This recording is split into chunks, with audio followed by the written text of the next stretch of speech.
Hi, my name is Tiffany Gonzalez. I'm a certified public accountant and one of OnPay's expert contributors. And today we're covering a topic most small businesses should be familiar with. It's the Federal Employer Identification Numbers, FEIN. Let's start with the basics. FEIN stands for Federal Employer Identification Number, and you can think of it like a social security number, but for your business. It's a unique 9-digit number that the IRS assigns to identify your business for tax purposes. Just like no two people can have the same social security number, no two businesses can have the same FEIN. The reason the IRS created the system is pretty simple. They need a way to keep track of all the different businesses out there, especially when tax season rolls around. And trust me, Uncle Sam always wants to make sure he gets his due. Now, you might be wondering, okay, but what do I actually use this number for? Well, your FEIN is going to appear on pretty much every important tax form your business files. We're talking about things like W-2s for your employees, your quarterly tax returns, your annual tax returns. Basically, anytime you're dealing with the IRS, they're going to want to see or be given your FEIN number. Here is a pro tip. Once you get your FEIN, file it somewhere safe and accessible. You're going to need it for more than just taxes. It's basically your business's ID card with the IRS. Banks will ask for it when you open a business bank account.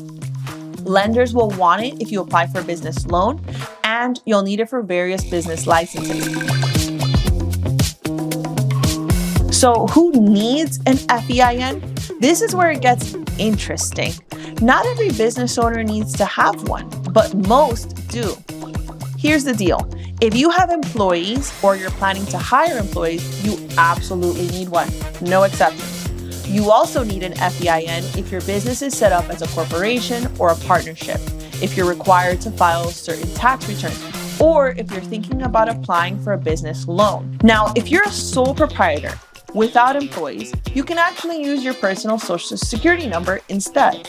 But here's my take on it. Even if you don't technically need an FEIN number, getting one is usually a smart move. Why? Because it helps you keep your personal and your business finances completely separate, which is always a good idea. Plus, if you ever decide to grow your business and hire people, you'll already have everything set up.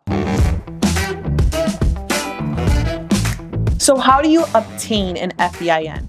The good news is it's actually pretty straightforward. The fastest way to apply online directly through the IRS website. Before you start though, they have this handy tool called the EIN Assistant. That helps you figure out if you actually need one. Once you're ready to apply, you'll want to set aside about 15 to 20 minutes because you do need to complete the whole application in one sitting. There's no way to really save it and come back to it later. And heads up, if you're inactive for more than 15 minutes, the session will time out and you'll have to start all over. The nice thing is, once you're approved, you usually get that FEIN immediately, along with a verification letter from the IRS that includes all of your business information and tells you which tax forms you'll need to file and by when. Also, if you're not comfortable applying online, you can also fax or mail in your application using Form SS4, but it does take longer, about 4 days for fax and about 4 weeks for mail.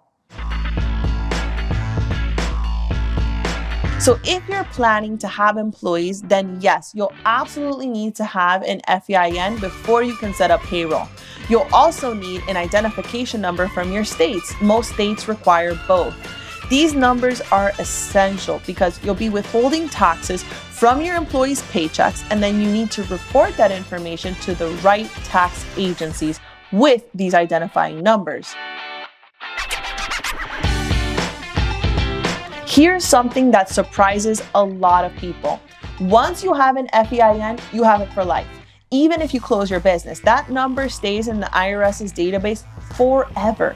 If you need to close your business, you'll still need to notify the IRS and provide them with your business information and the reason for why the business closed. But they won't close your account until you've filed all your final tax returns. So make sure you're caught up on everything before you make that call or write that letter. And there you have it. everything you need to know about FEINs. The bottom line is, getting an FEIN is one of those foundational steps in building a legitimate business. It's free, it's relatively quick, and it opens doors from everything from business banking to hiring employees. Check out the comments below for more resources, and if you found this video helpful, make sure to subscribe for more small business tips. Let me know in the comments what other business topics you'd like us to cover. Thanks for watching, and we'll see you in the next one.